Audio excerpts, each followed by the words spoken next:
एक ओंकार सतनाम करता पुरख निरपौ निर्वैर अकाल मूरत अजूनी सैभंग गुर प्रसाद जप आद सच जुगाद सच है भी सच नानक होसी भी सच। वाहिगुरु जी का खालसा वाहिगुरु जी की फतेह। Dear students, in this video I am going to cover the concept anti log. Anti log नाम की चीज होती क्या है? मीन्स बेसिकली आपको लॉग तो पता चल गया। मीन्स जैसे हमारे पास एक्सपोनेंशियल फॉर्म में a raise to power x is equal to b है, हम इसको लॉगरिथमिक फॉर्म में कैसे लिख सकते हैं? log b to the base a is equal to x ऐसे लिख सकते हैं। ये मैंने आपको सिखाया हुआ है। ये एक्सपोनेंशियल फॉर्म और ये दूसरी वाली फॉर्म कौन सी है हमारी? Logarithmic form. Logarithmic form. अब हमारे पास suppose log x is equal to y है।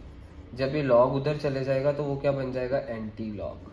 याद रखिएगा, जब ये log उधर जाएगा मीन्स log को हम उधर कल्टी करवा सकते हैं अगर एंटी लॉग लिख दें। ऐसे ही अगर तुम्हारे को क्वेश्चन में मीन्स ये आपको कंसेप्ट तो समझ आएगा जब आपको ये एंटी लॉग का मतलब पता चलेगा। एंटी लॉग 2 की अगर वैल्यू निकालनी है तो मीन्स ये कैसे निकलेगी? एक एंटी लॉग टेबल नाम की चीज़ होती है, उसका यूज़ अभी पता चलेगा। मैंने सपोज एंटी लॉग 2 निकालना है तो मैंने इसको x ले लिया। जब एंटी लॉग उधर जाएगा तो लॉग बन जाता है, जब लॉग उस तरफ जाता है तो एंटी लॉग बन जाता है, जब एंटी लॉग उधर जाएगा तो वो लॉग बन जाएगा is equal to log x।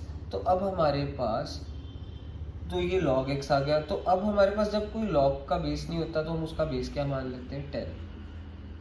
तो अब जब log को एक्सपोनेंशियल फॉर्म में कन्वर्ट करना कर सकते हैं, अगर एक्सपोनेंशियल को log में कर सकते हैं तो log को भी तो एक्सपोनेंशियल में कर सकते हैं। तो ये क्या होगा? 10 raise to power 2 is equal to x, 100 is equal to x। Means x 100 आया और x क्या था? Anti log 2। एंटी लॉग 2 की वैल्यू 100। तो इसकी हमारी भावना क्या कहती है? इसकी भावना ये कहती है कि अगर आपको कभी भी बोल दे ना एंटी लॉग 2.3785, इसका मतलब है जो भी आप एंटी लॉग टेबल से इसकी वैल्यू निकालेंगे ना वो किसको कॉरेस्पॉन्ड करेगी? 10 raise to power 2.3785। 10 raise to power 2 तो आप 100 कह दिया। अब 10 रेज़ टू पावर अगर मैं 3.5 तो आप तो ऐसे दांत जमाना शुरू कर देंगे। कैसे कैसे कैसे? बेसिकली उसके लिए एंटी लॉग टेबल बना। तो मीन्स ये है इसका यूज एंटी लॉग टेबल का। मीन्स अगर आपको कभी पूछ लेना 10 रेज़ टू पावर 3.5 निकाल, तो आप बोलना आप एंटी लॉग ऑफ 3.5 निकाल लो तो आपके पास इसकी वैल्यू आ जाएगी। तो मीन्स अब मैं एंटी लॉग टेबल आपको यूज करना सिखाने वाला हूँ। एंटी लॉग टेबल कुछ ऐसा होता है। मीन्स पहले तो आपको बताना चाहिए डेसिमल से पहले वाला पार्ट इज कॉल्ड कैरेक्टर और डेसिमल के बाद वाला पार्ट इज कॉल्ड मैंटिसा। ये मैंने आपको बताया हुआ, पहले भी बताया। करेक्ट, इसके बाद वाला डेसिमल के बाद। अब हम बेसिकली देखेंगे क्या? 37 रो 8th कॉलम मीन डिफरेंस 5। 37 रो 8 column 8th column mean difference 5, ये देखने वाले हम। 37th रो देखेंगे, 8th कॉलम देखेंगे, मीन डिफरेंस 5 देखेंगे। सो 37th रो 8th कॉलम मीन डिफरेंस 5 ये देखने वाले। सो अब हम ये देखेंगे कैसे? मीन्स उसकी यानी वैल्यू अभी मैं दिखाने वाला हूँ। तो आप लॉग टेबल देखना, सामने अभी मैं आपके लॉग टेबल पेश करने वाला हूँ। ध्यान से देखिएगा इस लॉग टेबल को। तो इस लॉग टेबल को मैं आपको दिखाने वाला हूँ। तो लॉग टेबल ये सामने पड़ा आपके, इसमें आप देखिएगा 37th रो। आपको थोड़ी सी शायद क्लैरिटी में प्रॉब्लम हो पर समझ जाएंगे जिन्होंने पहले वीडियोस देखी हुई हैं सारी। 37th रो 37 रो ये रही, यहाँ से दिखती है रो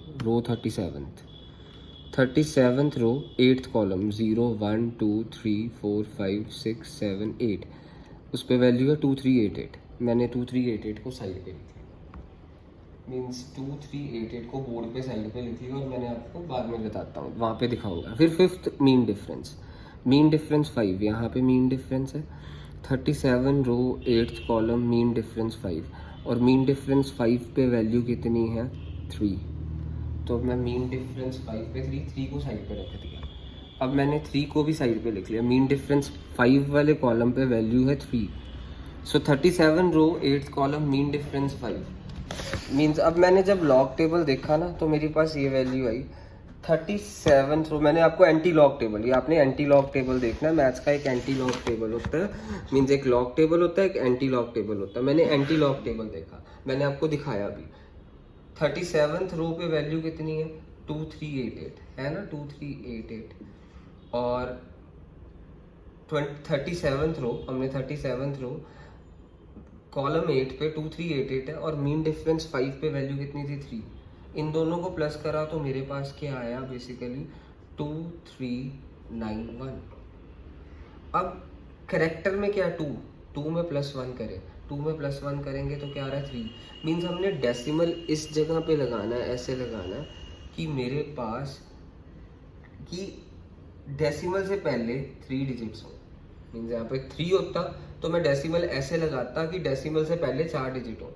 मीन्स मेरे पास यहाँ पे 2 है ना करेक्टर में, करेक्टर का मतलब है कि डेसिमल आपके पास ये तो आ गया। मीन्स 37 रो देखी, डेसिमल के बाद 37 है तो 37 रो देखी, 8th कॉलम देखा और मीन डिफरेंस 5 पे। 37 8th रो पे वैल्यू कितनी? 37 रो 8th कॉलम, 37 रो 8th कॉलम पे वैल्यू 2388 थी, मीन डिफरेंस 5 पे वैल्यू थी 3। तो इन दोनों को प्लस करके आया 2391 और 2391 और यहाँ पे स्टार्टिंग में कैरेक्टर क्या है? 2।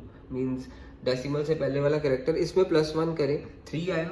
अब 3 यानी जब लगाने के बाद मेरा, जब मैंने 3 लगाया मेरा दिमाग में 3 आया तो डेसिमल ऐसे लगाना कि डेसिमल से पहले 3 डिजिट्स हो, 1 2 3। इसका मतलब ये होता है। तो अब मैंने आपको एंटी लॉग टेबल यूज करना सिखा दिया। मीन्स ये जो सी वैल्यू आई है ना, ये वैल्यू किसकी आई है?